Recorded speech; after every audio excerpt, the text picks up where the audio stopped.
వేదవ్యాస అకాడమీకి స్వాగతం. ఈరోజు మనం మన వంటగది భవిష్యత్తు గురించి మాట్లాడుకోబోతున్నాం.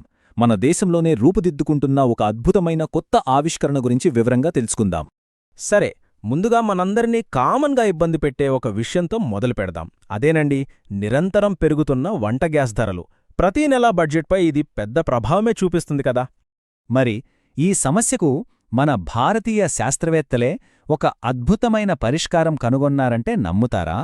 అవును, మన వంటింటి కోసం ఒక సరికొత్త ఆశాకిరణం ఉదయించింది. దాని గురించే ఇప్పుడు మనం చూడబోతున్నాం. దీని పేరే డైమిథైల్ ఈథర్, సింపుల్గా డిఎంఈ అని పిలుస్తారు. ఇది ఒక క్లీన్ ఫ్యూయల్ అంట.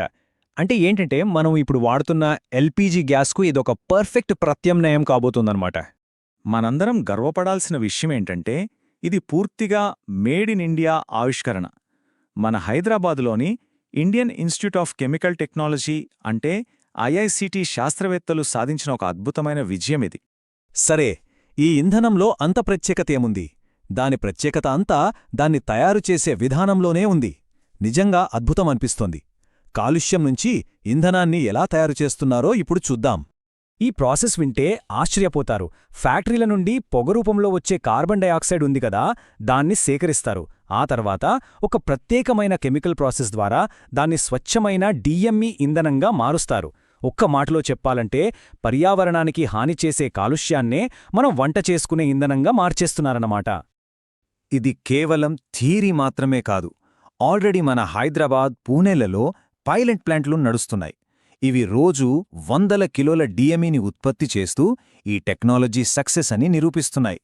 ఉదాహరణకి ఒక 180 కిలోల గ్యాస్ అంటే దాదాపు ఒక డజన్ కుటుంబాలకు నెల రోజులు వస్తుంది. అంతేకాదండోయ్, పూణేలోని ప్లాంట్ ఉత్పత్తిని రోజుకు 2.5 టన్నులకి, అంటే ఇప్పుడున్నదానికంటే ఏకంగా 10 రెట్లు పెంచడానికి ప్లాన్ చేస్తున్నారు. దీన్ని బట్టి అర్థమవుతోంది కదా, ఇది త్వరలోనే మనందరి ఇళ్లకు చేరే అవకాశం ఉందని. ఓకే, టెక్నాలజీ అంతా చాలా బావుంది. కాని అసలు పాయింట్కు వద్దాం. దీనివల్ల మనకు, అంటే సామాన్యులకు నిజంగా ఉపయోగమేంటి? ఆ ప్రయోజనాలేంటో ఇప్పుడు చూద్దాం. మనలో చాలామందికొచ్చే మొదటి డౌట్ ఇదే. ఈ కొత్త గ్యాస్ వాడాలంటే ఇప్పుడు ఇంట్లో ఉన్న స్టవ్, సిలిండర్ పక్కన పడేసి కొత్తవి కొనాలా? మళ్ళీ అదో ఖర్చు కదా అని. ఇక్కడే మనకు అసలైన గుడ్ న్యూస్ ఉంది. ఈ కొత్త గ్యాస్ కోసం మనం ₹1 కూడా అదనంగా ఖర్చు పెట్టాల్సిన పనిలేదు.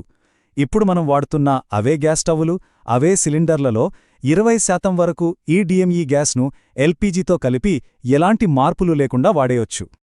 ఈ ఆవిష్కరణ కేవలం మన వంటగదికే పరిమితం కాదు. ఇదే డిఎంఈని డీజిల్ ఇంజిన్లలో కూడా వాడొచ్చు.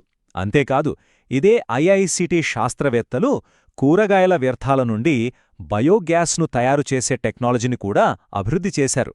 మన హైదరాబాద్లోని బోయిన్పల్లి మార్కెట్లో ఈ ప్రాజెక్ట్ ఇప్పటికే విజయవంతంగా నడుస్తోంది కూడా. సరే, ఇప్పుడు మన వంటింటి నుండి కొంచెం పెద్దగా ఆలోచిద్దాం. దేశం కోణంలో చూస్తే ఈ ఒక్క ఆవిష్కరణ మన భారతదేశ ఇంధన భవిష్యత్తును ఎలా మార్చగలదో పరిశీలిద్దాం. మనకు కావాల్సిన ఇంధనం కోసం వేరే దేశాలపై ఆధారపడకుండా మన సొంతంగా తయారు చేసుకోవడమే ఇంధన స్వయం సమృద్ధి. ఆ లక్ష్యాన్ని సాధించడంలో ఈ డిఎంఈ టెక్నాలజీ ఒక గేమ్ చేంజర్ అయ్యే అవకాశముంది. సో మొత్తంగా మనం గుర్తుంచుకోవాల్సిన ముఖ్యమైన విషయం ఒకటే: ఈ డిఎంఈ వల్ల మనకు డబుల్ బెనిఫిట్. ఒకటి, మన జేబుపై భారం తగ్గుతుంది. 2, మన పర్యావరణం కూడా శుభ్రంగా ఉంటుంది. చూశారు కదా, మన వంటగదుల భవిష్యత్తు మన చేతుల్లోనే, మన దేశ శాస్త్రవేత్తల మేధస్సులోనే రూపుదిద్దుకుంటోంది. ఇది నిజంగా మనందరికీ ఎంతో ఆశ కలిగించే విషయం. ఈ కొత్త డిఎంఈ టెక్నాలజీ గురించి మా విశ్లేషణ ఉపయోగపడిందని ఆశిస్తున్నాం. ఇలాంటి మరిన్ని ఆసక్తికరమైన సైన్స్ అండ్ టెక్నాలజీ విశేషాల కోసం ఈ విశ్లేషణను లైక్ చేయండి, మీ స్నేహితులతో పంచుకోండి. మరి ముఖ్యంగా మా వేదవ్యాస అకాడమీ ఛానల్కు సబ్స్క్రైబ్